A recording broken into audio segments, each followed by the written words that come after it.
Captain Daeho Kim stood in the observation deck of the massive space station. Through the thick glass, he could see hundreds of alien ships floating in the darkness.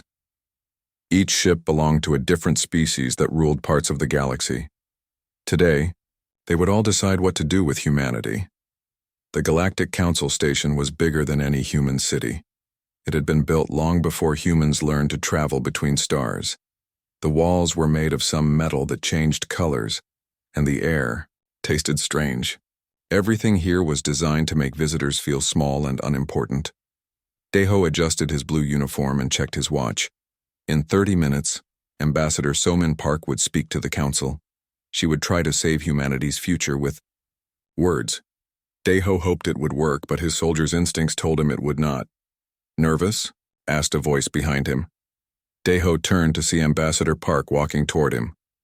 She looked calm, but he could see the worry in her eyes. She had been talking to alien leaders for 3 years, trying to make them understand that humans were not a threat. "I'm always nervous before a fight," Daeho said. "This isn't a fight, it's diplomacy." "Sometimes they're the same thing." Park smiled sadly. "Let's hope not today." They walked together through the long corridors toward the council chamber. Alien beings moved past them, some walking on 2 legs like humans, others floating or crawling. Most ignored the humans completely. A few stared with what looked like disgust. The council chamber was enormous. Thousands of seats rose up in circles, around a central platform. Each seat held a representative from a different world or species. At the top sat the most powerful members of the council. Councillor Velthar was a tall reptile with golden scales and cold yellow eyes. His people, the Saurians, had controlled this part of the galaxy for over 1,000 years. Next to him sat High Inquisitor Morgeth, whose insect-like body was covered in shining black armor. The hive minds thought with one shared brain across billions of bodies. When Park stepped onto the central platform, the chamber became quiet.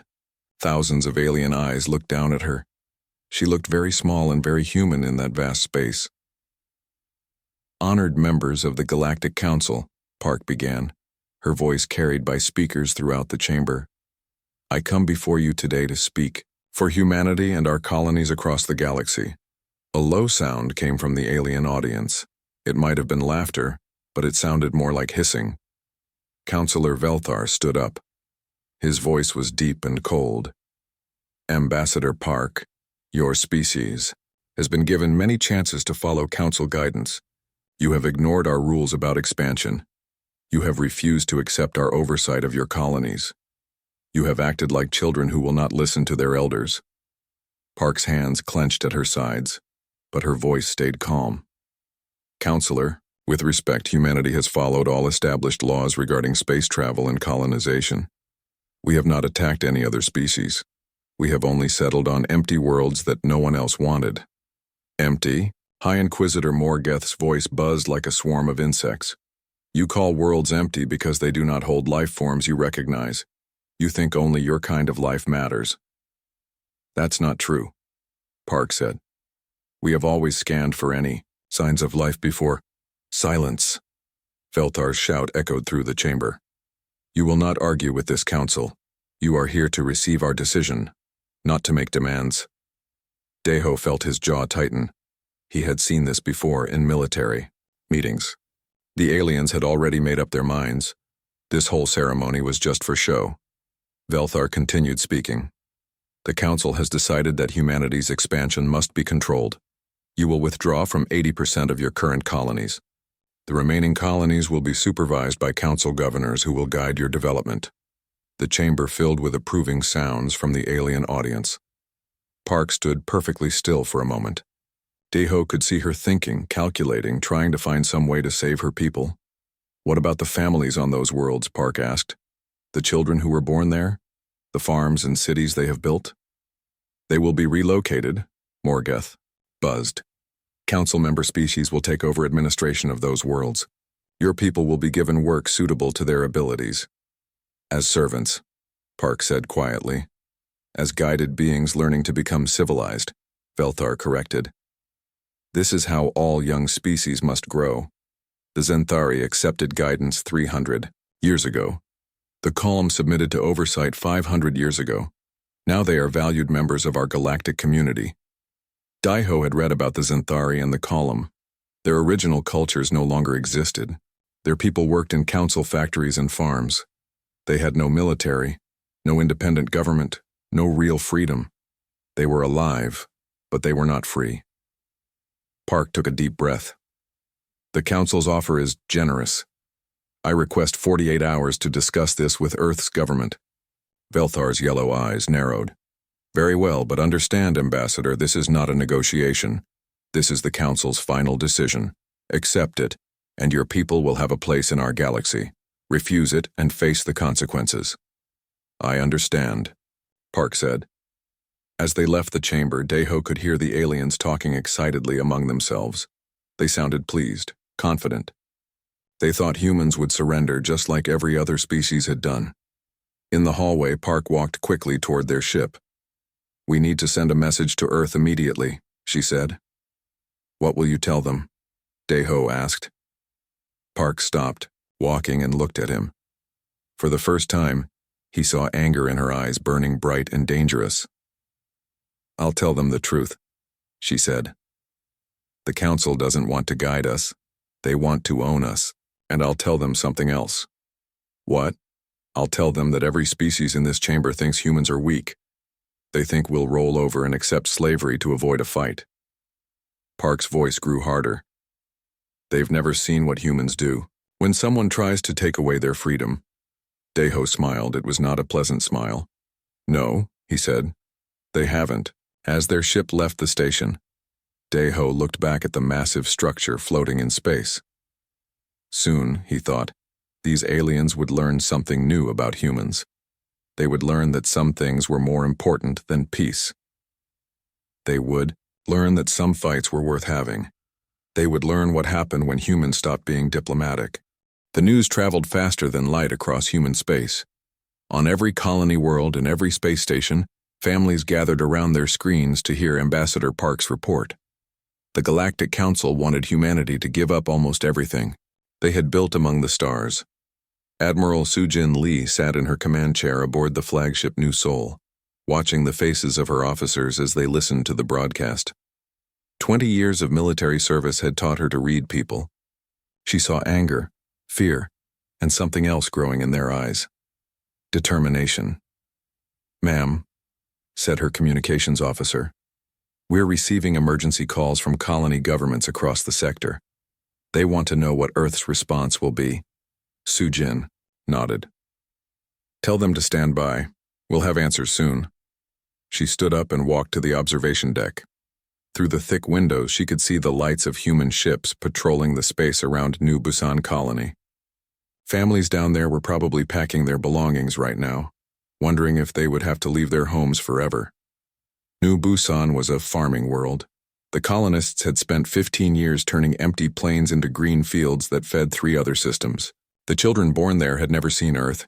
It was their home, the only world they knew. On the mining stations in the Kepler Belt, workers were sending messages to their families. Should they keep digging for the rare metals that powered human technology, or should they prepare to abandon years of dangerous work? Some of the miners had died building those stations. Now the council wanted to hand them over to alien governors. Director Woo Seok Choi was already on his way to Earth for an emergency meeting. As head of the colonial administration, he knew better than anyone what the council's demands would mean. 80% of human colonies meant millions of people forced to leave their homes. It meant giving up the resources that kept human civilization growing. It meant accepting that humans would never be truly independent. The meeting was held in the war room deep under Geneva. The most important people in human government and military sat around a long table, their faces lit by the glow of screens showing maps of human space. Admiral Lee had flown to Earth as soon as she received the summons. She sat next to Director Choi, facing the Secretary General of Earth's government and the heads of the military branches. Let's be clear about what we're discussing, said Secretary General Hayes. The Council is offering us a choice. Accept their terms or face war with every major power in the galaxy. Dr. Yoonji Nam stood up from her seat. She was a small woman with gray hair, but her voice was strong.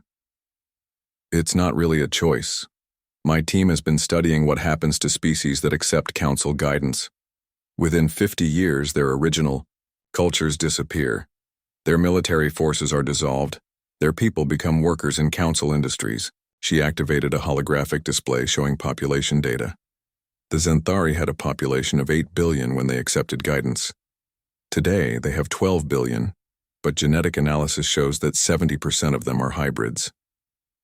The original Xanthari genetics are being bred out of existence. Commander Jin Wuhan leaned forward. His special operations teams had been gathering intelligence on council worlds for 2 years. It's worse than that. My sources inside council space report that guided species aren't allowed to travel freely between worlds. Their children are educated in council schools that teach council values. They're not slaves exactly, but they're not free either. Director Choi pulled up economic data. The resources we would lose represent 60% of humanity's industrial capacity. Without those colonies, we couldn't maintain our current fleet. We couldn't defend the colonies we keep. Within a generation, we would be completely dependent on the Council for everything. And if we refuse? Asked Admiral Kang, the Supreme Commander of Human Forces. Admiral Lee answered, "The Council has approximately 2,000 capital ships spread across their territory. We have 300. They have been building their fleets for centuries. We've been in space for less than 100 years. The room was quiet for a moment. Everyone understood the numbers. However, Lee continued, they've been fighting the same way for those same centuries. Their tactics are based on overwhelming force and superior numbers. They expect enemies to surrender when faced with impossible odds." Dr. Nam added, "Our analysis of historical council conflicts shows a pattern. They always fight in large formations using predetermined strategies. They've never faced an enemy that adapts quickly or uses unconventional tactics." Commander Han smiled grimly. "They've also never fought humans." The debate went on for hours. Some argued that humanity should accept the Council's terms and hope for better treatment in the future. Others insisted that surrender meant the slow death of human civilization. Admiral Kang finally called for quiet. "We need to vote. Do we accept the Council's demands or do we prepare for war?" Secretary General Hayes looked around the table. "This decision will affect every human being alive and every human who will ever be born. Are we ready to risk everything? For independence?" Director Choi spoke first. "I've seen what our colonists have built. I've watched families create new communities on empty worlds. If we surrender those colonies, we're not just giving up territory. We're giving up our future." Dr. Nam nodded. "Every species that has accepted Council guidance has regretted it, but by then it was too late to change their minds." Commander Han's voice was cold. "My intelligence reports show that the Council has been planning this since we first achieved faster-than-light travel. They never intended to let us remain independent. This was always going to happen." Admiral Lee stood up. "The question isn't whether we can win a war against the Council. The question is whether we can live with ourselves if we don't try." One by one, they voted. When the count was finished, the decision was clear. Humanity would not surrender. Admiral Kang turned to the communications officer. "Send a message to Ambassador Park. Tell her to inform the Council that we reject their demands." "What should we tell our colonies?" asked Director Choi. "Tell them the truth," Admiral Lee said. "Tell them that we chose to stand and fight. Tell them that freedom is worth any price." As the meeting ended, Admiral Lee walked to the window overlooking the city of Geneva. Millions of people lived their lives down there, unaware that their future had just been decided in a room buried underground. Some of them would die in the war that was coming. All of them would be changed by it. But they would die free, and their children would live free. That was worth fighting for. Admiral Lee thought about the alien counselors who believed humans would surrender rather than fight. They had studied human history, but they had not understood it. They saw the wars and the destruction, but they missed the important part. Humans had never been good at accepting slavery. They had never been willing to trade freedom for safety, and they had never lost a war when their survival was at stake. The council was about to learn what happened when someone threatened everything humans cared about. They were about to discover that some species, when pushed too far, didn't break. They became dangerous. Ambassador So-Min Park walked through the corridors of the Galactic Council station for what she knew would be the last time. Behind her, Captain Dae-Ho Kim followed silently, his hand resting near his sidearm. The message from Earth had been clear and simple: we will not surrender. The alien beings they passed seemed more confident than before. Park could hear them talking in their various languages about which species would take over which human colonies. The Saurians wanted the mining worlds. The hive minds preferred the agricultural planets. The Vorthon Union was interested in the industrial systems. They had already divided up human space among themselves. In the council chamber, thousands of alien representatives filled their seats. The noise of their conversations created a buzz that filled the massive room. When Park stepped onto the central platform, the sound gradually died away. Councillor Velthar stood up, his golden scales catching the light. Ambassador Park, you have had 48 hours to consider the council's generous offer. I trust your government has made the wise choice. Park looked up at the thousands of alien faces staring down at her. Some looked bored, as if this was just a formality. Others appeared excited, probably thinking about the new territory their species would control. Honored members of the council, Park said, her voice carrying clearly through the chamber. I have received Earth's response to your proposal. Excellent, buzzed High Inquisitor Morgeth. The sooner your people accept guidance, the sooner they can begin learning proper civilized behavior. Park took a deep breath. In a few seconds, everything would change. There would be no going back from what she was about to say. We decline your offer. The chamber fell completely silent. For a moment, nobody moved. Park could hear her own heartbeat in the sudden quiet. Councillor Velthar blinked his yellow eyes slowly. I'm sorry, Ambassador. There seems to be a translation error. Could you repeat your government's response? There is no error, Park said clearly.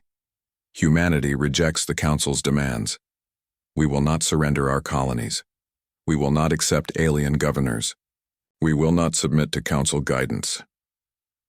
The silence broke as thousands of alien voices began speaking at once. The sound was overwhelming, a wave of shock and anger that seemed to shake the entire chamber. Velthar raised his hands for quiet. It took several minutes for the noise to die down. When he spoke, his voice was cold with fury. Ambassador, no species has ever rejected Council guidance. It is not possible. You do not have the military strength to resist our authority. Nevertheless, Park replied, we refuse. High Inquisitor Morgeth's insect-like body trembled with rage. This is impossible. Every species accepts guidance when they understand. The alternative: your people cannot be so foolish as to choose extinction over civilization. Park looked directly at the High Inquisitor. Councillor Morgeth, you clearly don't understand humans very well. We've never been good at doing what we're told, especially when someone threatens our freedom. In the human sections of the galaxy, Admiral Sujin Lee watched the broadcast from the bridge of her flagship. Around her, officers and crew members sat in stunned silence as they heard their ambassador declare war on the most powerful alliance in the galaxy. Fleet Admiral Hyun-Soo Kang was in his command center on Mars, surrounded by holographic displays showing the positions of every human ship and base. He had been preparing for this moment since the Council first demanded humanity's submission. All units, he spoke into his communicator. Implement protocol shield wall. Begin immediate evacuation of non-essential personnel from border colonies. Activate all reserve fleets. On colony worlds across human space, defense systems powered up for the first time since they were built. Planetary governors activated emergency protocols. Civilian ships began moving people away from worlds that would soon become battlefields. Back in the council chamber, Velthar was speaking again. Ambassador, your species numbers less than 15 billion across all your worlds.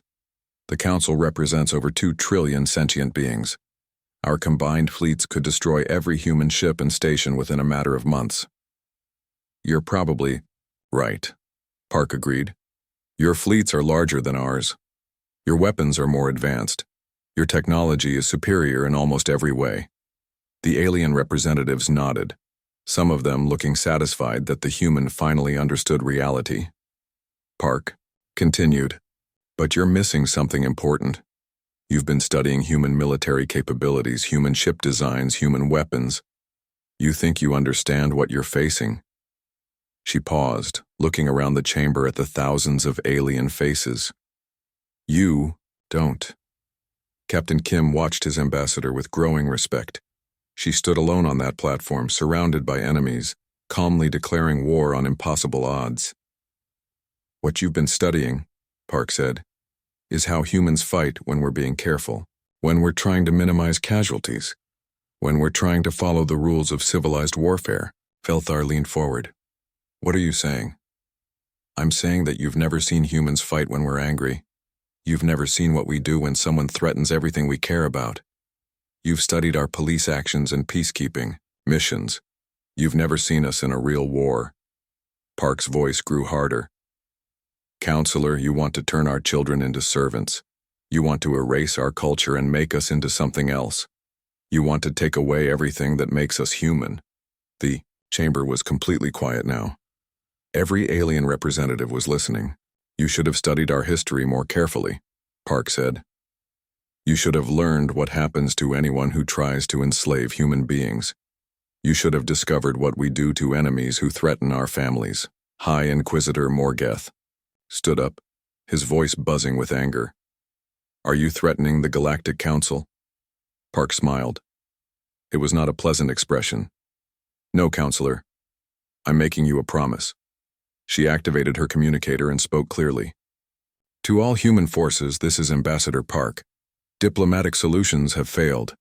You are authorized to defend human territory by any means necessary. Across the galaxy, human ships began moving toward predetermined positions. Weapons systems came online. Marines loaded their equipment and prepared for deployment. Park looked up at Velthar one last time.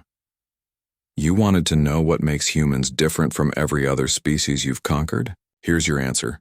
We'd rather die fighting than live as slaves. She turned and walked toward the exit, Captain Kim beside her. Behind them, the chamber erupted in angry voices as alien representatives demanded immediate military action. As they reached their ship, Kim looked at Park with admiration. That was either the bravest thing I've ever seen or the craziest.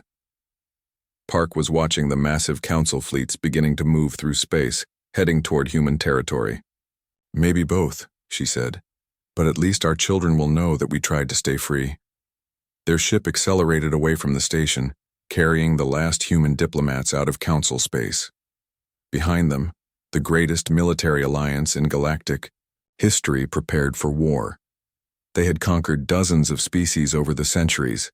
They had never lost a major conflict. Their fleets had swept across star systems, forcing entire civilizations to surrender.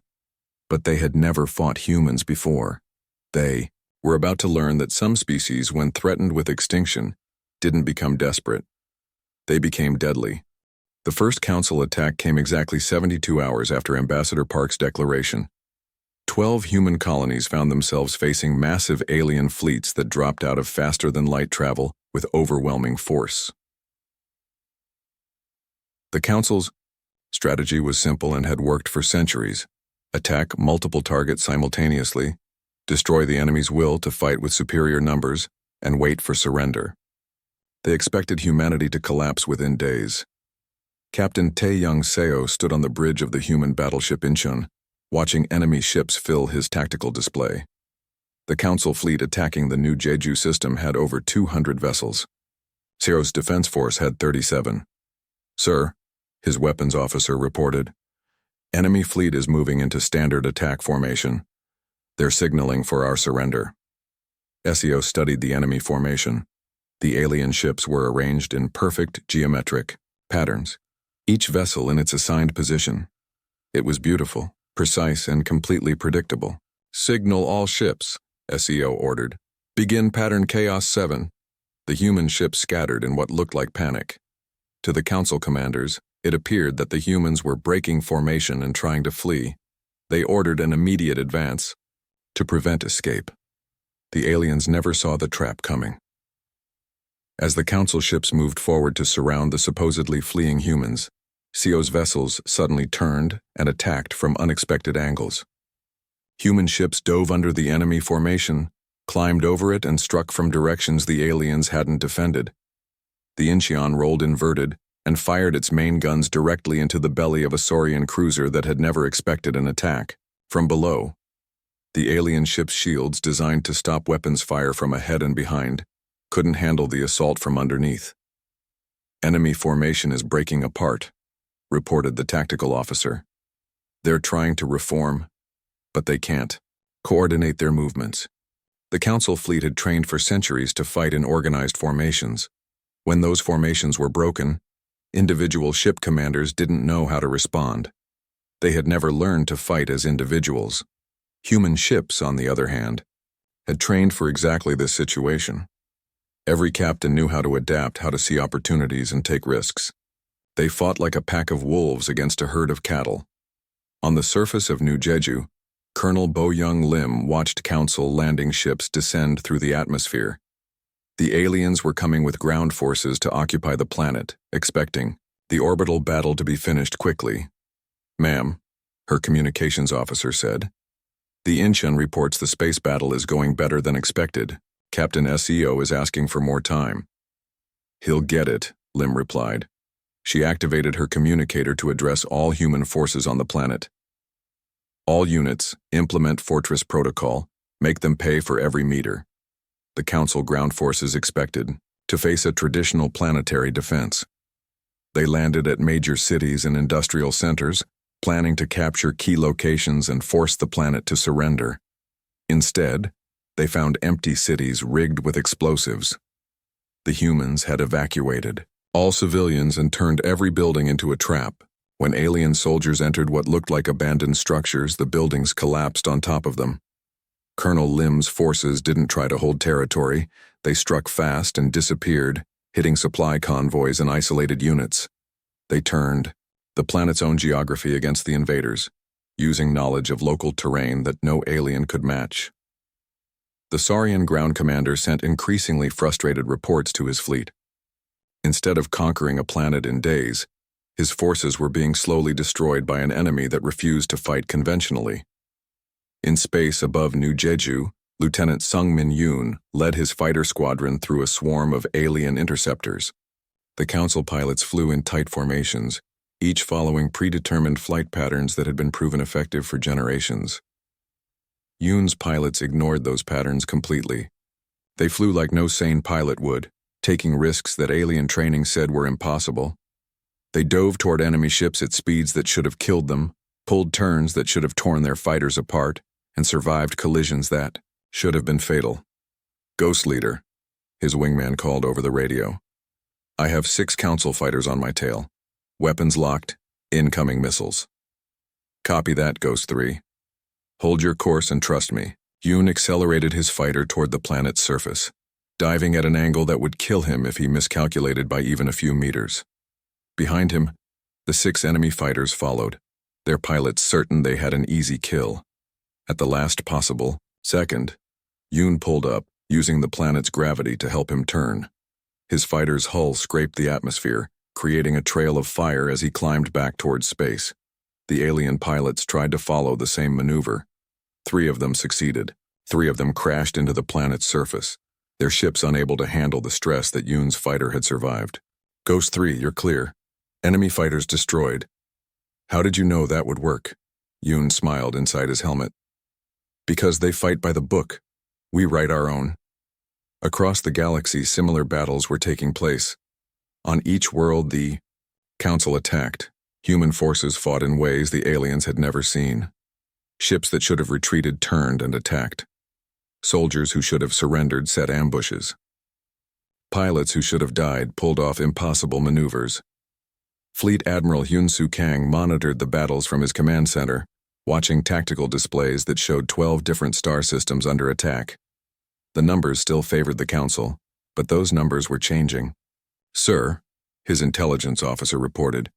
We're intercepting Council communications. Their commanders are requesting reinforcements on all fronts. They're reporting unprecedented human resistance and unorthodox enemy tactics. Kang nodded. They expected us to fight like every other species they've conquered. They thought we would follow the same patterns, use the same strategies. What do we do now, sir? Kang activated his communicator to address all human forces. All commanders implement Protocol Typhoon. Begin Phase 2 operations. Protocol Typhoon was something no alien species had ever attempted. Instead of defending and reacting to enemy attacks, human forces would go on the offensive while still under siege. They would attack Council worlds while the Council was attacking human worlds. Admiral Sujin Lee received the Typhoon authorization, while her fleet was defending the approaches to New Busan. Without hesitation, she left half her ships to continue the defense and took the rest to attack a Council supply base 3 star systems away. The aliens had never faced an enemy that would attack while defending. They had expected humans to concentrate all their forces on protecting their colonies. They never imagined that humans would strike back while their own worlds were under assault. The Council supply base was defended by a small garrison that wasn't expecting any attack. Lee's ships destroyed the facility and captured enough alien supplies to keep human forces fighting for months. Similar strikes hit Council installations across their territory. Human special forces led by officers like Commander Jin Wuhan sabotaged alien communications networks and destroyed fuel depots. They struck where the Council felt safe and disappeared before reinforcements could arrive. As reports reached the Council's military commanders, they began to realize they were fighting an enemy unlike any they had faced before. Previous species had fought defensively, trying to protect what they had. Humans fought like they had nothing to lose and everything to gain. Captain Seo's voice crackled over the fleet communications network. New Jeju system secured. Enemy fleet destroyed or retreating. Requesting orders for pursuit. Similar reports came from other systems. Human forces weren't just surviving the Council's attacks, they were winning. For the first time in galactic history, the Council's military doctrine was failing. Their superior numbers meant nothing if human forces refused to fight the kind of battles those numbers were designed to win. In the Council's high command, alien generals studied reports that made no sense. How could an inferior force be defeating superior numbers? How could primitives outfight civilized soldiers? They were about to learn that civilization and military effectiveness were not the same thing. They were about to discover that sometimes the species that survived longest weren't the most advanced, they were the most dangerous. 18 months after the war began, Fleet Admiral Hyun-Soo Kang stood before a holographic map of the galaxy. Red markers showed Council-controlled territory. Blue markers showed human space. When the war started, red had covered 90% of the map. Now, blue was spreading like wildfire. Status report, Kang ordered. Admiral Sujin Lee stepped forward. Her uniform showed the wear of constant battle, but her voice was strong. Sir, we've captured or destroyed over 800 Council vessels. 15 Council worlds have declared neutrality. 3 species have officially withdrawn from the Council alliance. Enemy morale? Collapsing, sir. We're intercepting communications that show panic in their high command. They're calling emergency sessions, demanding new strategies, arguing among themselves. Kang nodded. The Council had never faced a war that lasted more than a few months. Their entire military system was designed for quick victories against overwhelmed enemies. They had no experience with long conflicts against determined opponents. What about Nexus Prime? Admiral Lee's expression grew serious. Our scouts report massive fleet concentrations around the Council capital. They're pulling ships from across their territory to defend the homeworld. How many ships? Over 1,000 capital vessels, sir, plus defense platforms, orbital fortresses, and system-wide minefields.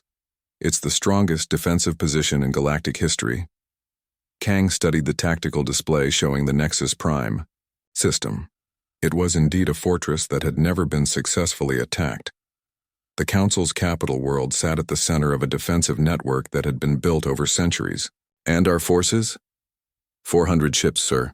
plus support vessels and special operations teams. By any reasonable military calculation, the attack should fail. The Council had numerical superiority, defensive advantages, and home territory knowledge. But Kang had learned that reasonable calculations didn't always apply to human warfare. "Signal the fleet," he ordered. "Begin final approach to Nexus Prime." The human fleet moved through space in formations that would have confused alien observers. Instead of traditional battle groups, the ships traveled in loose clusters that could scatter and reform at will. They moved like a living thing, adapting to obstacles and threats. Captain Tae-Young Seo commanded the lead squadron aboard the Incheon. His ship had survived every battle of the war, earning a reputation that made Council commanders retreat rather than face him directly. "Sir," his tactical officer reported, "we're detecting massive energy signatures ahead. The Council's home fleet is moving to intercept." Through the bridge windows, Seo could see the lights of 1,000 alien warships. The largest fleet ever assembled was moving toward them, confident that sheer numbers would finally stop the human advance. "All ships," SEO broadcast, "implement final protocol. Remember, we're not just fighting for victory, we're fighting for the future." The two fleets met in the space between stars, far from any planet or station. The Council formation was a masterpiece of military precision, with each ship in perfect position to support its neighbors. They advanced like a wall of death, intending to sweep the humans from space. The human fleet scattered like leaves in a storm. To the Council commanders, it looked like the humans were finally running.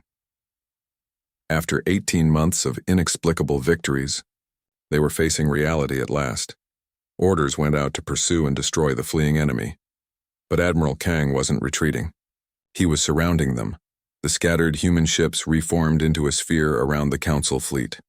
Instead of fighting a traditional battle line against line, the humans attacked from every direction at once. Council ships that were designed to fight forward found themselves under attack from above, below, and behind. The Incheon dove through the center of the alien formation, its guns firing continuously.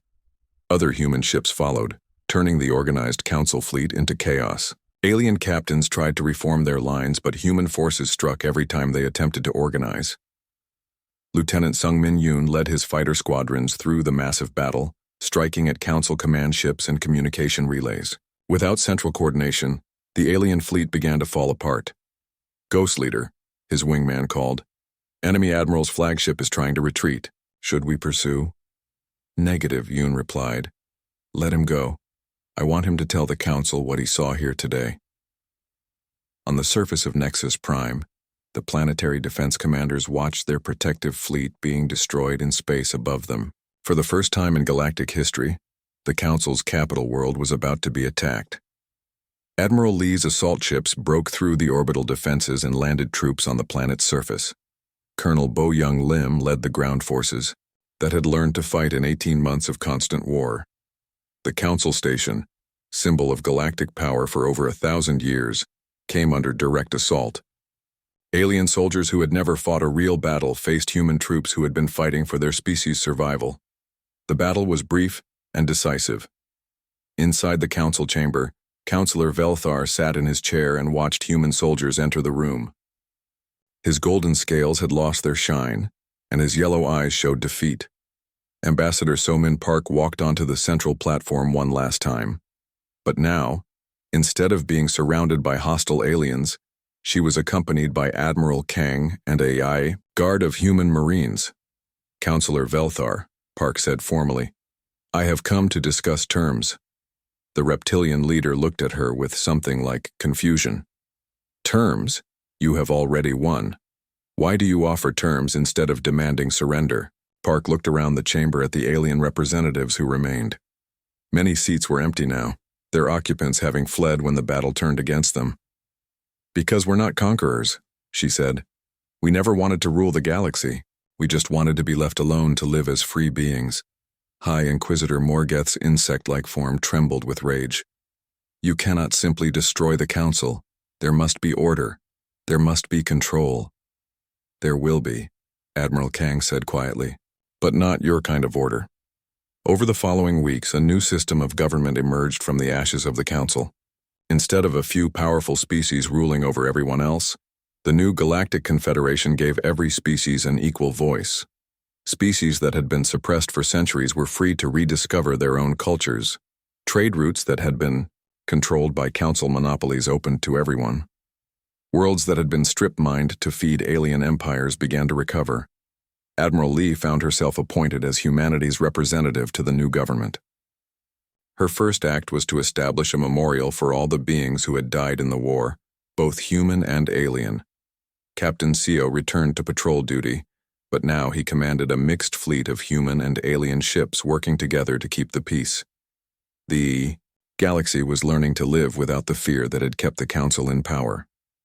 Fleet Admiral Kang retired to his home on Mars, but he kept a close watch on galactic affairs. He knew that freedom was something that had to be protected every day, not just won once in a great war.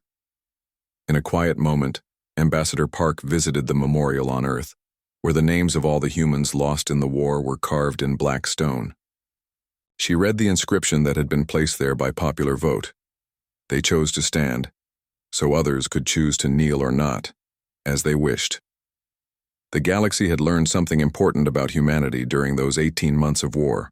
When, pushed beyond all reasonable limits, humans didn't break, they didn't surrender, they didn't accept the unacceptable.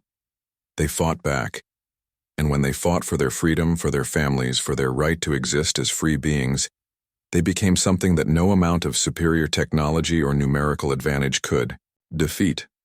They became unstoppable. The moment humans abandoned peace, the galaxy discovered that some things were worth any price. Freedom was one of them. The right to determine their own future was another, and the willingness to fight for those things, no matter the cost, was what made humans different from every other species in the galaxy. It was what made them dangerous. It was what made them free.